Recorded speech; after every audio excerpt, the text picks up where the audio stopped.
సామెతల గ్రంథము 21వ అధ్యాయం. యెహోవా చేతిలో రాజు హృదయము నీటి కాలువలే నున్నది. ఆయన తన చిత్తవృత్తి చొప్పున దాన్ని త్రిప్పును. ఒకడు తనకు ఏర్పరచుకొనిన మార్గము ఎట్టిదైనను తన దృష్టికి అది న్యాయముగానే అగుపడును. యెహోవాయే హృదయములను పరిశీలన చేయువాడు. నీతి న్యాయములను అనుసరించి నడుచుకొనుట బలులర్పించుట కంటే యెహోవాకు ఇష్టము. అహంకార దృష్టియు గర్వ హృదయమును భక్తిహీనుల క్షేమమును పాపయుక్తములు. శ్రద్ధ గల వారి యోచనలు లాభకరములు.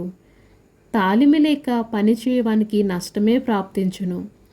అబద్ధములాడి ధనము సంపాదించుకొనుట ఊపిరితో సాటి. దానిని కోరువారు మరణమును కోరుదురు. భక్తిహీనులు న్యాయము చేయనొల్లరు.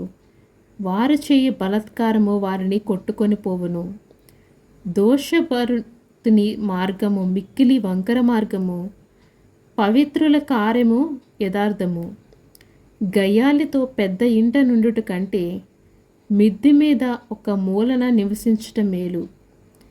భక్తిహీని మనస్సు కీడు చేయి గోరును. వాడు తన పొరుగువానికైనను దయతలచుడు. అపహాసకుడు దండింపబడుట చూచి జ్ఞానము లేని వాడు జ్ఞానము పొందును. జ్ఞానము గలవాడు ఉపదేశము వలన తెలివినందును. నీతిమంతుడైన వాడు భక్తిహీనుని ఇల్లు ఏమైనది కనిపెట్టును. భక్తిహీనులను ఆయన నాశనములో కూల్చును. దరిద్రులు మొర వినక చెవి మూసుకున్నవాడు తాను మొరపెట్టినప్పుడు అంగీకరింపడు.